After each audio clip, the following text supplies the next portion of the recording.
Episode 2-1, The Bloody Streets of Memphis, is brought to you by my patrons, Elena, Elsa, and Zane. Thank you for your support of this show and helping me bring it to the rest of the world. During my investigations in the off-season, I tripped across a new find, and I urge you to explore it with me. For it is an interesting find.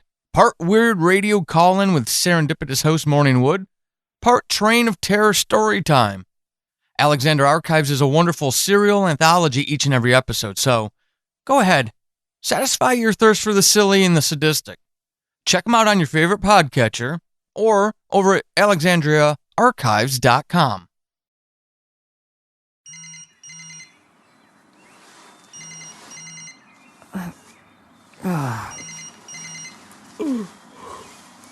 What time is it? Jesus. Shit. Hello? Janis, are you watching? Damn it, Angelique. It's 5 a.m. What's going on? Is everything okay? There's news. Whatever it is, can it wait? Please? I'm exhausted.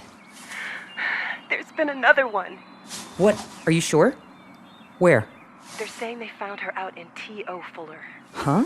The state park? They're not giving out a lot of details yet, but when I got into work, I heard Riverport Road being thrown around. It's out by Horn Lake. That's where they found her. Shit. I've got to get going. I need to get to the office. I'll catch up with you later. Let me know if you hear anything. If I can. Don't give me that, Janis. I'm scared. I've already had one panic attack. How am I going to do my job having panic attacks? Call me the second you hear something, okay? Angelique, I promise. I'll tell you what I can as soon as I can. Okay.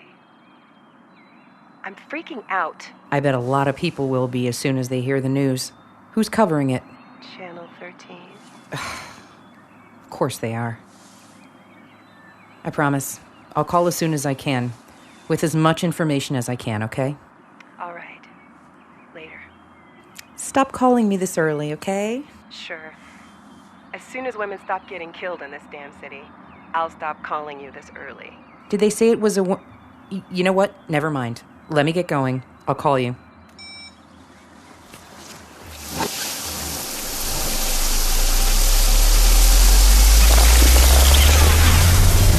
I'm Janis Herring, and I've been directed to keep a digital record of notes for the story I'm working on for the Commercial Appeal, the local news outlet who hired me.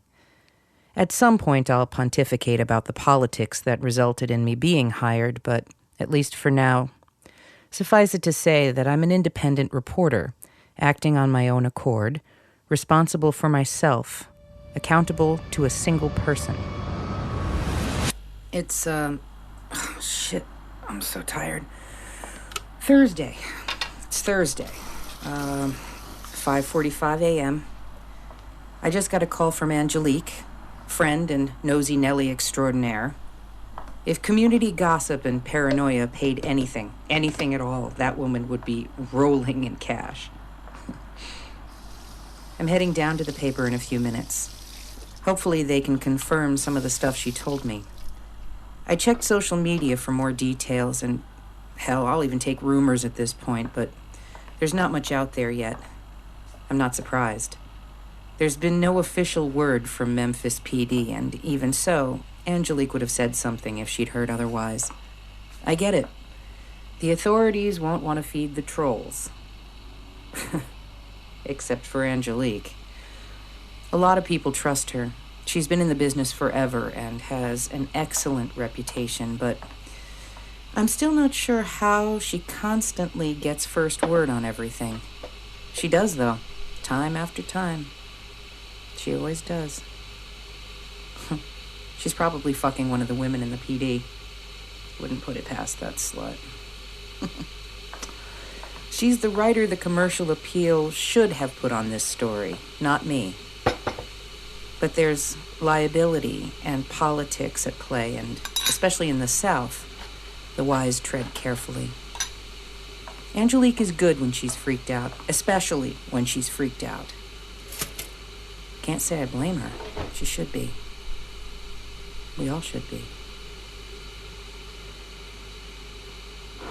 So, since my last audio file was corrupted, I'm starting from scratch again. I guess I should recap where we're at. Where to start? Let's see. First off, Chicago can't touch Memphis when it comes to a couple of things. First, hot weather. It'll suck your soul dry if you're not from this area and you decide to spend more than a day here. I'm a transplant myself, thus the lack of an accent. I think it took 3 or 4 years before I was able to get through a summer without significant discomfort. Second, probably more shockingly, Memphis is a deadlier city. Screw anyone talking about Chicago's murder rate. You may not believe it, but the murder rate in Memphis can challenge any big city. In fact, in 2016, it was 64% higher than Chicago's. Yet they get all the attention.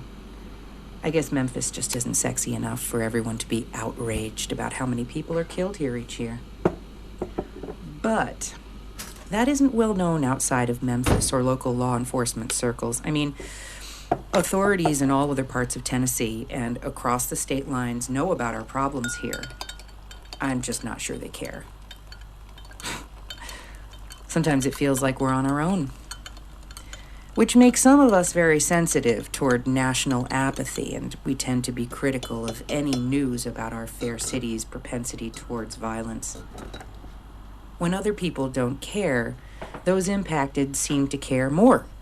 So Memphis has developed this sort of circle the wagons mentality. We've become overly protective, if you ask me, especially in regards to us.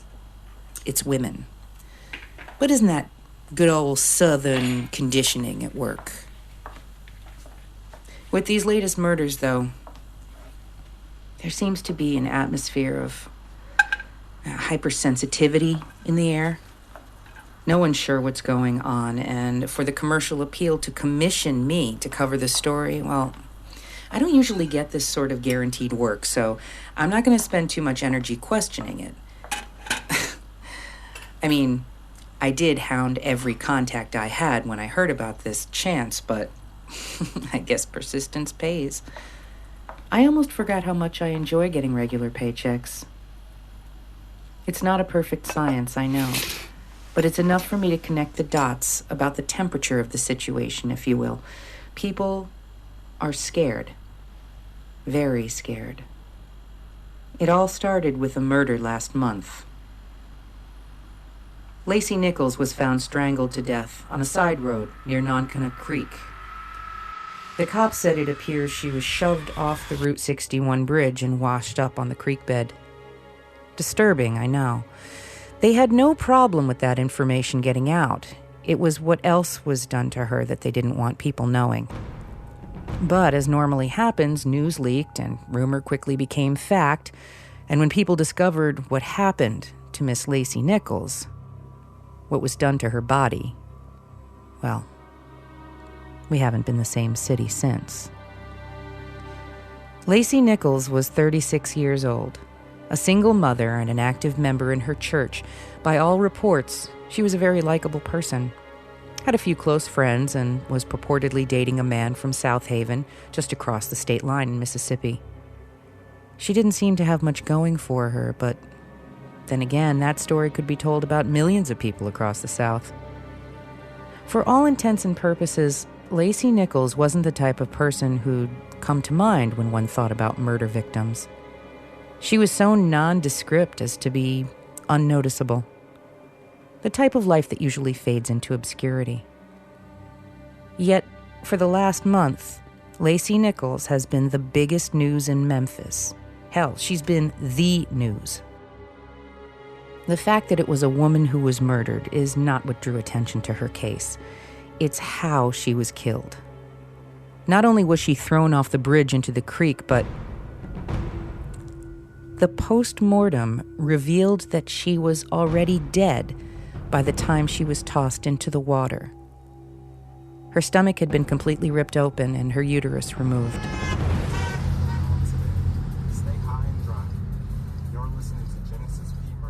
I'm almost at the building that houses the commercial appeal. I'm going to meet up with my temporary boss, Monica Revenault, a mild woman who somehow got a leadership position at one of the biggest influencer agencies in Memphis. From what Angelique has told me on the side, Monica wanted me, specifically. She supposedly stood firm in defense of me to her supervisors. I'm not sure why she was so interested in having me cover Lacey's murder.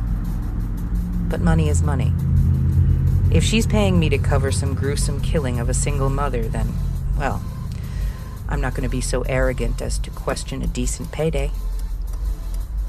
I'm sure there are some interesting currents flowing underneath Monica's motivation for having me be involved in this story, why it had to be me. My reputation is, well, I've had my share of professional challenges in this city. And get this, Monica is supposedly intimidated by strong women. She should have known I'm far from being a pushover. We've had indistinct, brief dealings before, but I've never been anything other than who I am. I'm not a surprise to many people. I don't get it. She knows what she's getting with me. She's an interesting woman.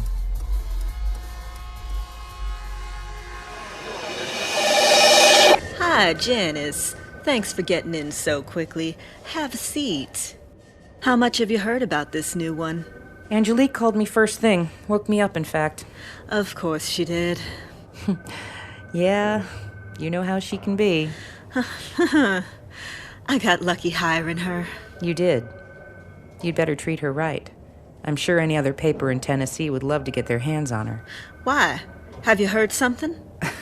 No, she's all yours. For now. Seems like she enjoys working here. Just keep treating her right. Keep her happy. But hey, you've still got me. At least for this story. Freelancers! Yeah! Well, budgets being what they are, I'm quite thrilled we were able to get you. I think we got lucky. I'm glad my misfortune was primed for you to take advantage of me. Oh, I didn't mean. Jesus, Monica, I'm joking. I'm not as fragile as you may think I am. In fact, you may not believe this, but I can even take a joke at my expense. I didn't mean to imply. Oh my God, you're so easy to wind up. Relax, please. I haven't even had a cup of coffee yet. Well, let me fix that for you.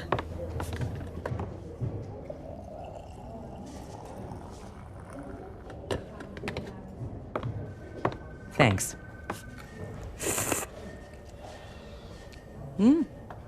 Not bad. That's something I miss about working with other writers. We know how to make good coffee. Yes, we do. It's the lifeblood, isn't it? So, what's the real scoop about this new one? What'd they find? Hang on. Let me close the door. Oh, wow. This must be good.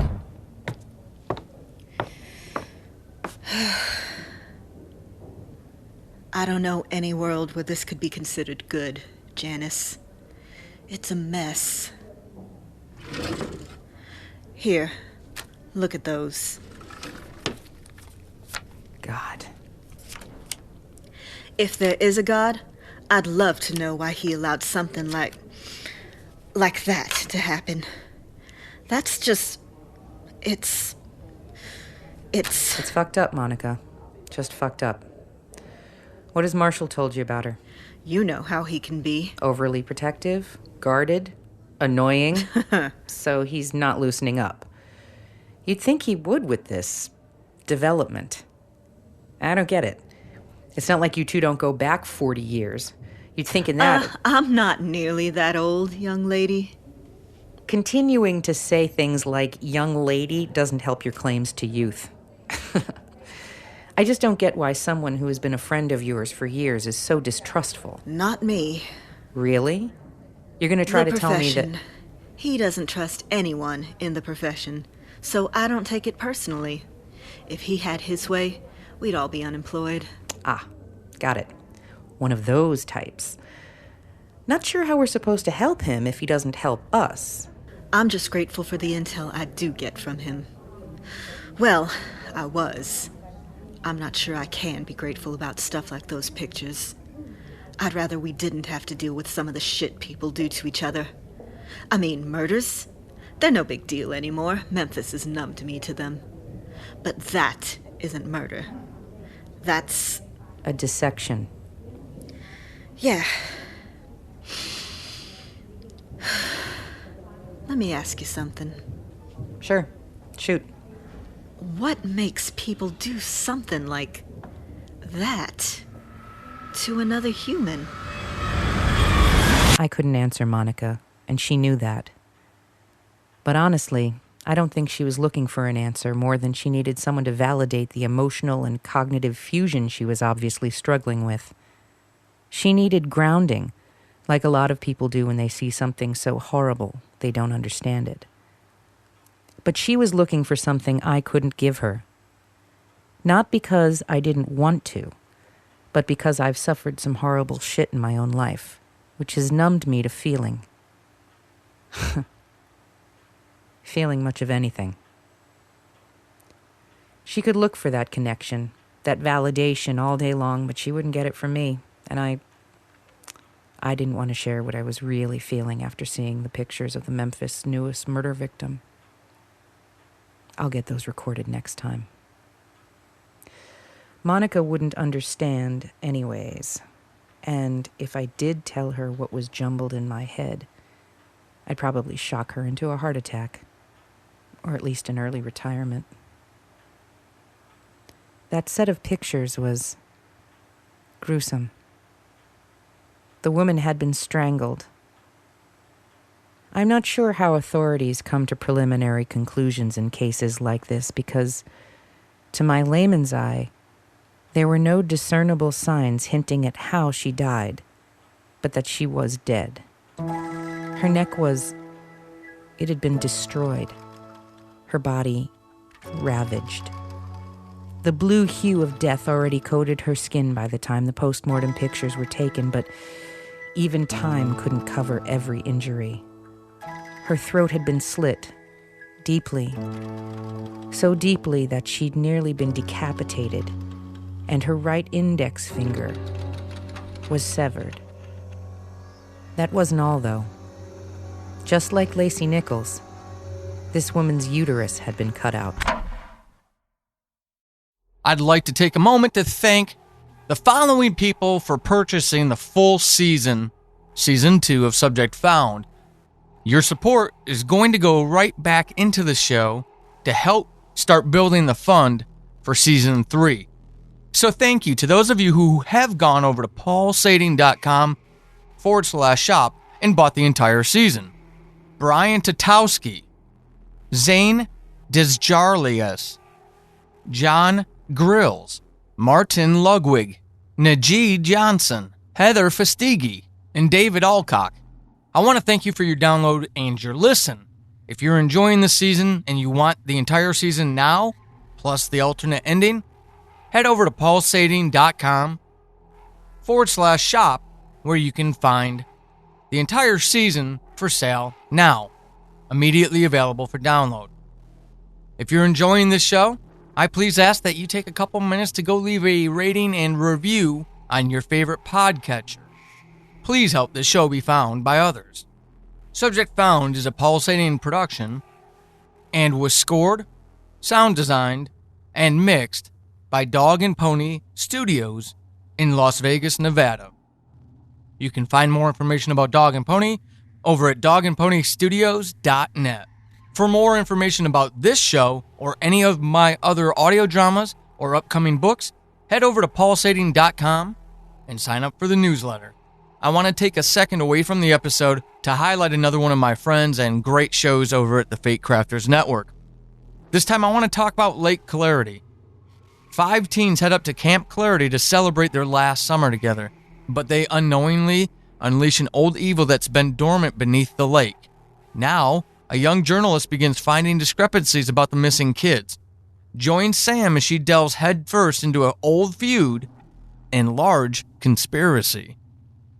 You can check out Lake Clarity at lakeclarity.com, on Twitter and Facebook at Lake Clarity, And you could subscribe to their RSS feed by going to lateclarity.libsyn.com/RSS. Again, more great horror out there for everyone to enjoy. Definitely go give a listen to this great quality show, because not only do they have this wonderful show, but they've got a couple projects coming up very soon that you're going to want to catch from the very beginning. You can find out that information when you listen to Late Clarity over at lateclarity.com. Heather Auden plays Janis Herring. Maximilian Defoe of Thematic Podcast is Angelique Kelly. Lauren Wisniewski is Monica Ravenalt.